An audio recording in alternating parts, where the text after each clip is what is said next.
This was a great chapter with some awesome character introductions, and we find out about these 11 supernovas, 2 of which are in the Straw Hats crew. Gosh, One Piece chapter 498, the 11 supernovas. Oh boy, we're going to be reading from the book a lot in this one. Well, hello my brothers and sisters of the Nerd Nation.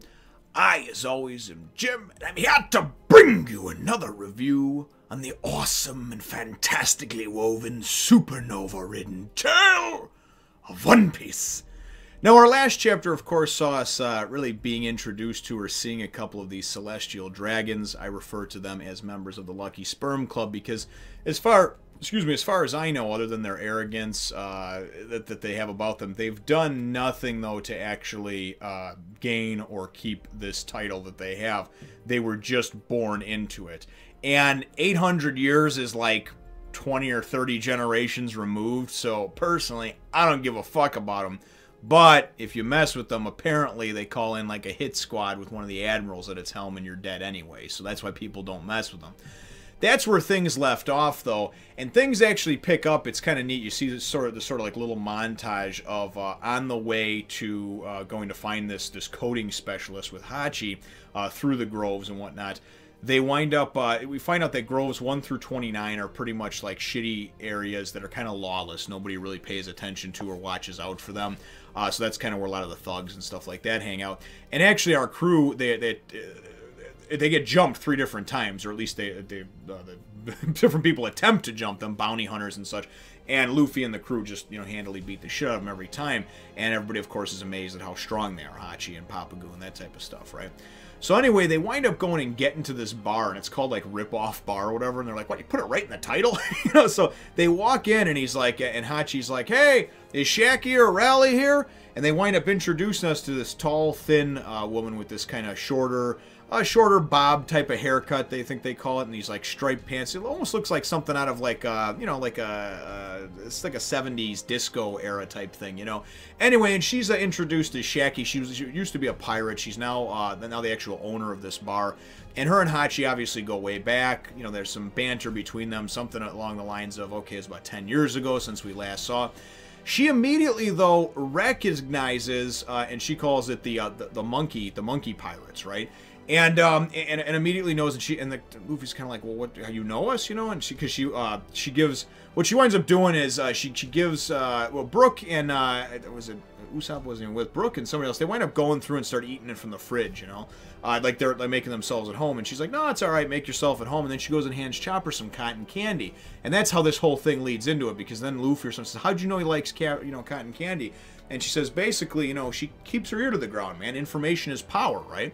So she goes and finds out about all these different things, and then she goes on to explain. I thought this was cool, because the name of the chapter is the 11 Supernovas, and I'm going to admit, one of the things that I have heard inadvertently, but never knew, of course, what it meant, was something referring to One Piece and something about the supernovas. I'm like, what the fuck are the supernovas? I have no idea what that is. I didn't know there was 11 of them either.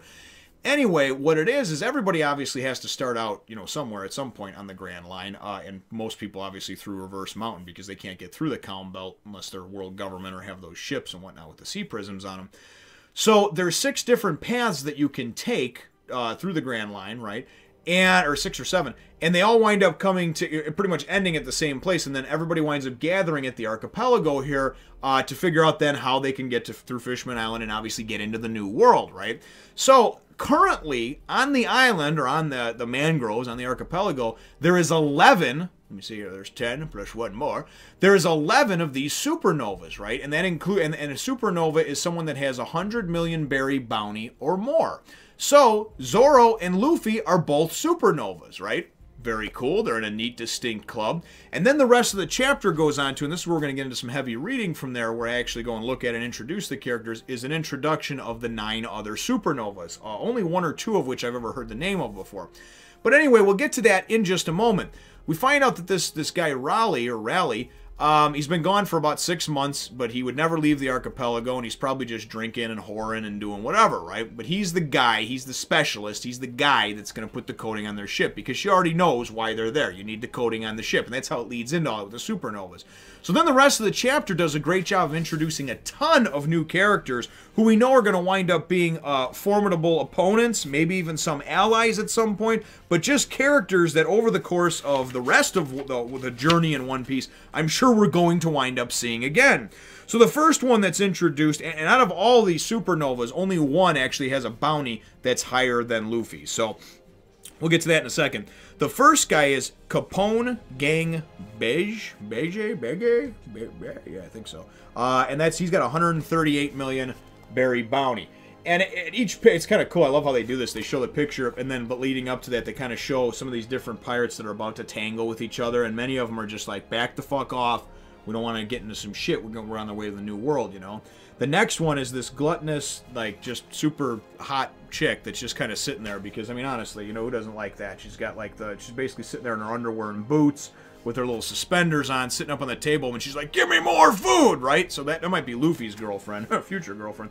And she is Glutton Jewelry Bonnie. She has a bounty of 140 million berries, right? Anyway, then we get into the next one, and we've got Magician Basil Hawkins. His bounty is 249 million, just 249 million berries, and he's actually pretty cool looking over there, I thought. And then they actually introduce us briefly to Eustace Captain Kidd. His bounty is 315 million berries, and obviously we've got him right over there, as you can see. And you don't see these kids, you see them only briefly, just quickly drawn. They're kind of introduced in here, and then I'm sure will obviously be fleshed out one or two at a time over time. And then we've got Roar of the Sea, Scratch in a Poo. Anyway, and that he's got a bounty of 198 million berries. Kind of looks like almost like a throwback from one of the guys from Baroque Works, almost like a Mr. 3 or something, maybe, I forget.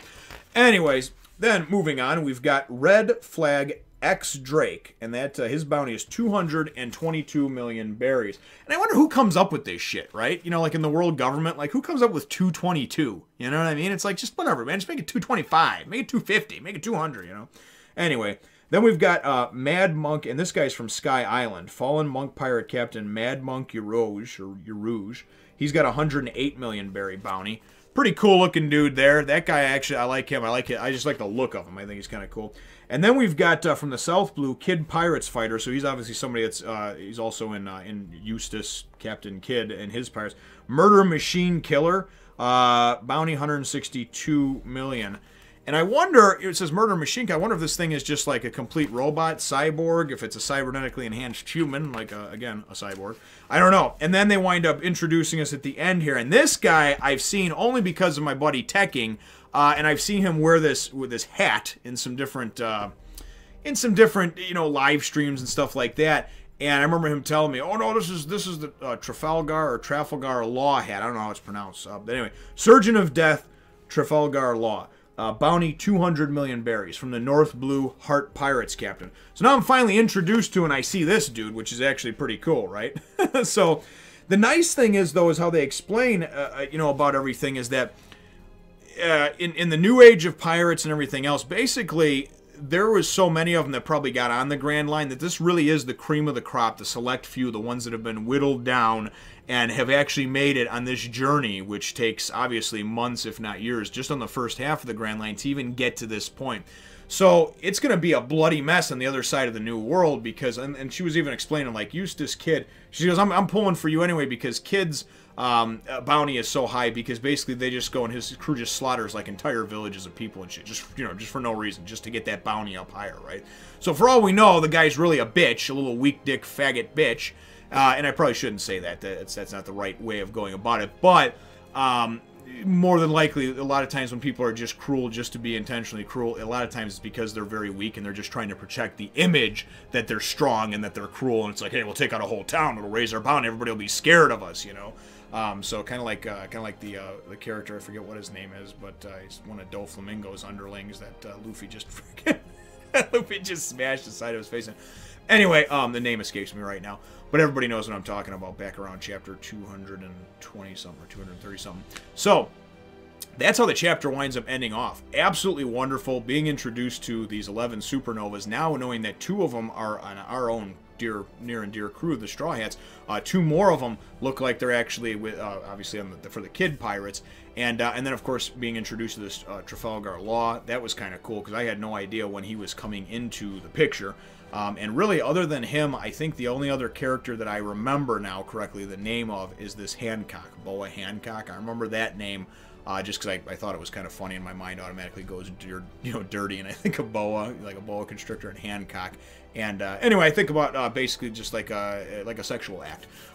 So anyway, did you get a boa Hancock last week? Anyway, sorry. So that's where things end off. And then we go and we find out, and they're like, oh my god, well, if all these supernovas are here, right, I'm worried about this Raleigh guy, right? And she's like, oh, no, don't worry about it. He's one of us. He's a pirate. He's about 100 times stronger than you boys. 100 times stronger than you boys? I don't know if that's just an exaggeration or what to make me go 100 times stronger, but that is a lot stronger, okay? That's not twice, that's not 10 times, 100-fold or 100 times stronger than Luffy and his crew, or just Luffy even. I find it hard to believe. I think there might be a little bit of, embellishing going on there, a little tall tale being told, but I think she's trying to illustrate the point that, like, you would have no chance, nor would anybody else on this island, at taking him out. So, I don't know if that means that he's, like, above Admiral level, because obviously the 3 Admirals are very, very strong. So, anyway, and that's going to wrap around to my chapter question. Do you believe that Raleigh Silvers is actually 100 times stronger than Luffy or any of the other supernovas that are on the island? Leave your answer to that question in the comments down below. And I'd also like to know, out of the 9, or technically 11 total, supernovas that were introduced or formerly talked about in this chapter, which one of those 11 is your personal favorite and why? So leave the answer to that question as well in the comments down below. Feel free to hit the thumbs up, the like button if you should think that I deserve it, and subscribe if you have not done so already.